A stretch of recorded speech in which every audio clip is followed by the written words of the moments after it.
Hello everyone, thanks for tuning into today's 10 to 14 day video update. We're going to have a look at the weather for the next 10 to 14 days for today's video. So it's going to take us to the 11th of August, and I'll get on that for you in a moment. Just to say that Terry Scully's August 2025 forecast has been released. It's on the GavsWeatherVids Facebook page. There it is in all of its glory, and you can find Terry's forecast and our Facebook page via the link to Facebook in the description with this video. So if you're interested in finding out what Terry is forecasting for August 2025, then check out the GavsWeatherVids Facebook page. Thank you so much everyone for doing that. Make sure you're following the page as well, by the way. So sorry, everyone's still quite sore with the eye today, so I'm off camera once again.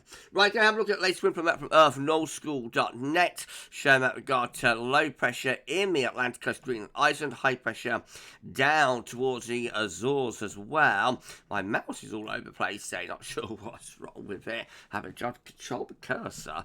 And winds are coming in from off the Atlantic a little bit like that. Okay, central England temperature is currently sitting, let's see, I've got an update. Okay, central temperature confirmed at 18.4, 2.4 degrees above 61 to 1990 average for July. It was indeed an 18 Celsius CT August, following on from a 17 Celsius CT June, certainly turned into a very warm to hot summer. These are the GFS upper air temperature and precipitation ensembles. Next couple of weeks, we're at Northampton today. Red line is the 30-year upper air temperature average of Northampton. Starting off a little bit below average, or average to a little bit below the upper air temperatures for the next week or so. And then a warming trend as we move on through the second week of August. And looking pretty dry as well, precipitation-wise, not all that much in the way of rainfall to come. So a warming trend and quite dry. Temperature anomalies, next 5 days coming out a bit below average. The 7-day precipitation anomaly, I should say, largely drier than normal. Right, let's go through the chart data then. So UK Met Euro run looks like this. Low pressure, bringing wet windy weather to the north. Early next week, could be quite stormy then. Where we go, and then we go up here with high pressure building through the country into the middle part of next week. Briefly, for low pressure returns at the end of next week, looking quite changeable with the UK Met. Icon, again, looking a bit stormy for the early part of next week. Then high pressure has a go at building, but is quickly swept aside by the next low coming in the second half of next week. Icon also looking quite changeable for next week. The KMA looks like that. So again, pretty wet and windy there early next week. That's Monday to Tuesday. Quite stormy for Scotland. Ridge tries to get going in the south, but is quickly pushed aside by low pressure coming in from off the Atlantic. So looking changeable, mixed and unsettled there with the KMA. Eventually some higher pressure does build a little bit more strongly by the middle part of August. The GFS looks like this. Again, rather wet, windy from Monday through to Tuesday for the north. Then high pressure having a go at building, but it's quickly pushed aside. Ridging to the south, with quite a bit of dry and warm weather there, but the north looking quite changeable. That sets at day 10 and beyond it, rather mixed and changeable. Everything coming in from the west, the driest, warmest weather. With that would be in the south. And then the 6Z, again, rather wet, windy for the north, or high pressure builds over the country around middle part of the week, very briefly, but it's pushed aside. Stronger build of high pressure into the weekend of the 9th and the 10th of August. That could drag up some hotter air from the south. Now, second week of August looking quite warm here on the 6Z, quite hot, especially for the south. But again, it's quickly pushed away that ridge by lower pressure coming in from off the Atlantic. If you enjoyed the video, please like, share, and subscribe. Thanks so much everyone for doing that. Right, okay, GM again has high pressure to the south, low pressure north. Early next week, rather wet, windy for Scotland, bit storming.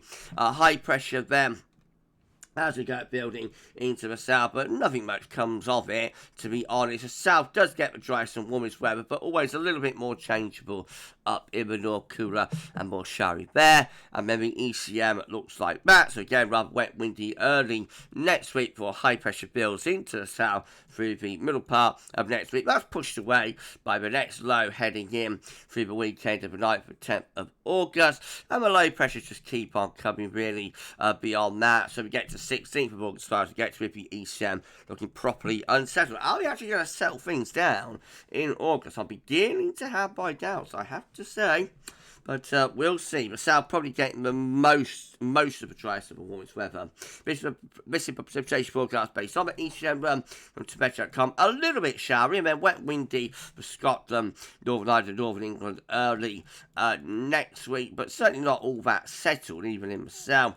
And then heading up towards day 10, we actually start to bring more rain in from off the Atlantic. These are the options on the table within the ECM ensembles today. For day 10, the Icelandic Met gets us to the 1st of August. 13 members of the ECM ensembles have high pressure to the south, low pressure is up to the north, rather flat and westerly with that option. 12, again, high pressure is going to be down into the south, low pressure is into the north, mostly dry into the south there. 11, with high pressure building through the north and the west of Europe, that brings the driest and warmest weather through there.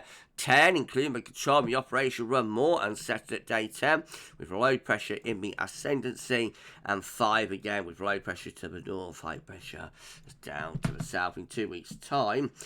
These are the options that we've got, and it will get us to the 16th of August. Where's my cursor? It is 16th of August. 26 members of the ECM ensembles with high pressure to the south and to the west, some sort of trough through here, and then 25 with high pressure out in the Atlantic, low pressure towards Scandinavia, and winds coming in from the west. Will we settle things down? We'll see. CFS V2 finally, and then we're done. Meets the 500 millibar height anomalies, and they're broken down into weekly periods. The first week period takes from the 1st to the 7th of August. Next week, with low pressure to the north, high pressure to south, flat and westerly. Week 2 is going to be the 8th through to the 14th of August. High pressure going down there, low pressure through there, rather westerly with that. Probably drier and warmer down in the south, if anything. Week 3 will be the 15th, 21st of August. Again, high pressure is just to the west. And then week 4 rounds it all off. It's going to be 22nd, 28th of August with higher pressure ridging from the Atlantic into West Europe, but low pressure towards Iceland, bit westerly. But the CFS still cling on to the high pressure idea. So although the other shorter range models, particularly the ECM, having a big wobble again today, the CFS is clinging on to it. We'll see. Okay, we're done. If you've enjoyed the video, please like, share, and subscribe. Thanks so much everyone for doing that, and we'll see you tomorrow with more content. That's all for now. Thanks for watching.